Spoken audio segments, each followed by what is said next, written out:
எல்லாருக்கும் வணக்கம். Devayani international, sapphire foods இந்த 2 கம்பெனியும் மெர்ஜ் ஆகும் அப்படின்னு சொல்லி ஒரு நியூஸ் போயிட்டுருக்கு. ரெண்டுமே கேஎஃப்சி, பீஸா ஹட் மாதிரி குவிக் சர்வீஸ் ரெஸ்டாரண்ட் நடத்திட்டு இருந்தாலும் இப்போதைக்கு ரைவல்ஸாக தான் இருக்காங்க. ஸோ இவங்க இணைஞ்சா நம்மள மாதிரி முதலீட்டாளர்களுக்கு என்ன லாபம், இந்த மாதிரி விஷயங்கள் நம்ம பேச போகிறோம். வாங்க வீடியோக்குள்ளே போகலாம். நம்ம கார் எடுத்துகிட்டு உள்ளே போய் ஆர்டர் பண்ணிவிட்டு வெளியில் வரத்துக்குள்ள நம்ம கையில் ஆர்டர் பண்ண ஃபுட்டு இருந்தால் அதுதான் குவிக் சர்வீஸ் ரெஸ்டாரண்ட் அல்லது டிரைவ் த்ரூ ரெஸ்டாரண்ட்ஸ் அப்படின்னு சொல்லுவாங்க. ஜுபிலண்ட் ஃபுட்ஸ் டொமினோ பிஸாவை இந்தியாவில் இன்ட்ரடியூஸ் பண்ணாங்க. அது ரொம்ப நாளாக இருக்குது. அதுக்கு போட்டியாக இருக்கிற ஒரு பிராண்டு தான் இந்த பீஸா ஹட். ஸோ எம் பிராண்ட்ஸு கீழே வர்ற பீஸா ஹட், கேஎஃப்சி சிக்கன், இது எல்லாமே இந்தியாவில் 2 கம்பெனியாக பிரிஞ்சிருக்கு. அதாவது தேவயானி இன்டர்நேஷ்னல் ஒன்று, சஃபேர் ஃபுட்ஸ் இன்னொன்று. இவங்க 2 பேரும் ரைவல்ஸாக இருந்தாலும் பண்ணுற விஷயங்கள் ஒன்று தான். இந்த மெர்ஜருக்கு பின்னாடி இருக்கிற முக்கியமான கை பார்த்தீங்கன்னா எம் பிராண்ட்ஸ்ங்கிற யூஎஸ் கம்பெனி. ஸோ இவங்க தான் இந்த பிராண்ட்ஸ்லாம் வச்சுருக்காங்க, பீஸா ஹட், கேஎஃப்சி சிக்கன் மாதிரி பிராண்ட்ஸ். ஸோ இது ரெண்டும் இணைஞ்சு கன்சாலிடேட் ஆனால் ஆப்ரேஷ்னலி உங்களுக்கு ஈஸியாக இருக்கும். அப்புறம் அக்ராஸ் இந்தியா இவங்க நிறைய அவுட்லெட்ஸ் வச்சுருக்கிறதால நல்ல எஃபிஷியண்ட்டாக பிஸ்னஸை பண்ணலாம் அப்படின்னு நினைக்கிறாங்க. 3000க்கு மேலே அவுட்லெட்ஸ் இருந்தாலும் இப்போதைக்கு அதை மேனேஜ் பண்ணுற கமாண்ட் சென்டர் ஒன்றா கிடையாது, 2ஆக பிளவுபட்டு இருக்கிறதால பார்கெனிங் பவர் இப்போதைக்கு இல்லை. இது 2 சேர்ந்ததுன்னா நிச்சயமாக அந்த பார்கெனிங் பவர் கிடைக்கும். ரெண்டாக இருக்கட்டும், லாஜிஸ்டிக்ஸ், சப்ளை செயின் எக்ஸ்பென்ஷன் சொல்லி எல்லாமே சிறப்பாக பண்ண முடியும் அப்படின்னு சொல்லி இந்த எம் பிராண்ட்ஸ் நினைக்கிறாங்க. இந்த மெர்ஜரை பொறுத்த வரைக்கும் இப்போதைக்கு தேவயானி இன்டர்நேஷ்னலோட கை ஓங்கியிருக்குன்னு தான் சொல்லணும். அவங்க எதிர்பார்க்கறது தேவயானியோட சஃபேர் ஃபுட்ஸ் இணைஞ்சதுன்னா தேவயானி ஒரு லிஸ்டட் என்டிட்டியாக கண்டினியூ பண்ணலாம்.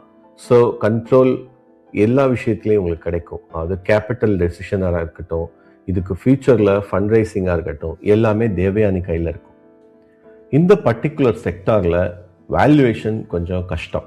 ஏன்னா இண்டஸ்ட்ரி பிஏ பார்த்தீங்கன்னா 124 இருக்குது. தேவயானி இன்டர்நேஷ்னலோட கரண்ட் ப்ரைஸ் 144. இவங்களோட மார்க்கெட் கேப் கிட்டத்தட்ட 18,000 கோடி, 17,815. இவங்களோட மற்ற விஷயங்கள் ரொம்பவே புவராக இருக்குது. இபிஎஸ் ஆகட்டும், ஆர்ஒஇ, ஆர்ஓசி எல்லாமே தாறுமாறாக கீழே இருக்குது. ஸோ பெருசாக லாபம் சம்பாதிக்காத ஒரு கம்பெனின்னு தான் சொல்லணும். இவங்களோட கடனும் ஒரு 3,300 கோடிக்கு மேலே இருக்குது. ரியல் ஃபைட் இப்போதைக்கு என்ன போயிட்டுருக்குன்னா, தேவயானி 1:3 ஸ்வாப் ரேஷியோவாக இந்த மர்ஜர் நடந்தால் ஷேர்ஸ் இருக்கணும் அப்படின்னு சொல்கிறாங்க. அதாவது ஒரு தேவயானி இன்டர்நேஷ்னல் ஷேருக்கு 3 சஃபேர் ஃபுட் ஷேர். ஆனால் சஃபேர் ஃபுட் டிமாண்ட் பண்ணுறது அது 1:2 இருக்கணும் அப்படின்னு சொல்லி. ஸோ இந்த சிங்கிள் நம்பர் தான் இப்போதைக்கு பிரச்சனையாக இருக்குது. ஸோ யாருக்கு பில்லியன்ஸில் ஃபியூச்சர் வேல்யூ கிடைக்கும் அப்படிங்கிறது இதை பொறுத்து தான் இருக்குது. சரி, சஃபேர் ஃபுட்ஸோட ஃபண்டமெண்டல்ஸ் எடுத்து பார்க்கலான்னு பார்த்தா கரண்ட் ப்ரைஸ் 251 இருந்தாலும் அவங்களோட ஸ்டாக் பிஇ அதிர்ச்சியாக இருக்குது, 3,732. அது கிட்டத்தட்ட மார்க்கெட் கேப்லேயே ஒரு பாதிக்கு அளவுக்கு இருக்குது ஸ்டாக் பிஇ. ஸோ அப்படி பார்த்தா இதோட வேல்யூவேஷன் ரொம்பவே மோசமாக இருக்குன்னு சொல்லணும். ஸோ இந்த கம்பெனியும் கிட்டத்தட்ட லாஸ் மேக்கிங் கம்பெனி தான். செக்டார் வைஸ் பியர்ஸை கம்பேர் பண்ணி பார்க்கலாம்னு எடுத்து பார்த்தோம்னா ட்ராவல் ஃபுட்டுங்கிற ஒரு கம்பெனி மட்டும்தான் ஓரளவுக்கு வேல்யூவேஷனில் நல்லா இருக்குது. மற்ற எல்லா கம்பெனியுமே ரொம்ப மோசமாக இருக்குது அல்லது லாஸ் மேக்கிங் கம்பெனியாக இருக்குது. அடுத்தது யாருக்கு என்ன பெனிஃபிட்னு பார்க்கலாம். ஸோ தேவயானி இன்டர்நேஷ்னல் எதிர்பார்க்குற மாதிரி 1:3 ரேஷியோவில் இந்த கன்சாலிடேஷன் நடந்ததுன்னா நிச்சயமாக தேவயானி ஷேர் ஹோல்டருக்கு நல்ல பலன் கிடைக்கும். அது மட்டும் இல்லாமல் இந்த கம்பெனியை அடுத்த லெவலுக்கு எக்ஸ்பேண்ட் பண்ணுறதுக்கு ஒரு நல்ல வாய்ப்பாக அமையும். பை சான்ஸ் சஃபேர் ஃபுட்ஸ் நினைக்கிற மாதிரி 1:2 அது கன்சாலிடேட் ஆச்சுன்னா அது சஃபேர் ஃபுட் ஷேர் ஹோல்டருக்கு ஒரு மிகப்பெரிய லக்காக அமையும். ஏன்னா டே 1லேருந்து அவங்களுக்கு ஹையர் வேல்யூவேஷன் கிடைக்கும். பிகாஸ் இவங்களோட வேல்யூவேஷன் இப்போதைக்கு தாறுமாறாக இருக்குன்னு பார்த்தோம். ரொம்ப மோசமான வேல்யூவேஷன் தான் சொல்லணும். இதில் முக்கியமான ட்விஸ்ட் என்னன்னு பார்த்தோம்னா 2 கம்பெனியுமே லாஸ் மேக்கிங் கம்பெனி. ஸோ இப்போதைக்கு யாருக்கு எவ்வளோ ப்ராஃபிட் கிடைக்கும் அப்படிங்கிறது விஷயமே கிடையாது. இது 2 நடந்ததுன்னா, மர்ஜர் நடந்ததுன்னா இந்த குயிக் சர்வீஸ் ரெஸ்டாரண்ட் எக்கோசிஸ்டமில் ஒரு சிக்னிஃபிகண்ட் போர்ஷனை இவங்க கண்ட்ரோல் பண்ண முடியும் அப்படிங்கிறது தான் இவங்களோட நோக்கம். ஸோ இது ரெண்டுமே மர்ஜானா நிச்சயமா தேவயானி இன்டர்நேஷனல் கம்பெனியோட ஷேர் ஹோல்டர்ஸுக்கு அது பெரிய பலனா அமையும்.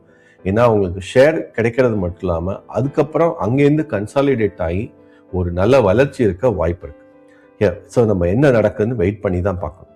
So same brand, same kind of store, same food. ஆனால் யாருக்கு என்ன ஸ்வாப் ரேஷியோ கிடைக்குது அப்படிங்கிறது தான், யார் பெரிய அளவில் அந்த போர்ஷனை சாப்பிட போகிறா அப்படிங்கிறது முடிவாக போகுது. பர்கர், பீஸா எப்போதுமே என்னோட ஃபேவரட் ஃபுட்டு கிடையாது. அதனால இந்த பிராண்ட்ஸ் மேலே நான் அதிகமாக ஆர்வம் காட்டுனதே கிடையாது. ஸோ இப்போ ஏன் இந்த ஆர்வம் வந்ததுன்னா, இந்த கன்சாலிடேஷன் நடந்த மெர்ஜர் நடந்தால் யாருக்கு என்ன லாபம் கிடைக்கும் அப்படிங்கிறது ரொம்ப ஆர்வமாக இருந்தது. அதனால தான் இந்த வீடியோ. மற்றபடி இது ரெண்டுமே பைசல் ரெக்கமெண்டேஷன் கிடையாது. ஸோ கேர்ஃபுல்லாக இன்வெஸ்ட் பண்ணுங்க. ஸோ இந்த 2 ஷேரில் உங்ககிட்ட ஏதாவது ஷேர் இருக்கா? ஸோ இதில் எது பெரிய அளவில் பலன் அடையும் அப்படின்னு நீங்கள் நினைக்கிறீங்க? உங்கள் கருத்துக்களை கமெண்ட் செக்ஷனில் சொல்லுங்கள். ஆதரவுக்கு நன்றி.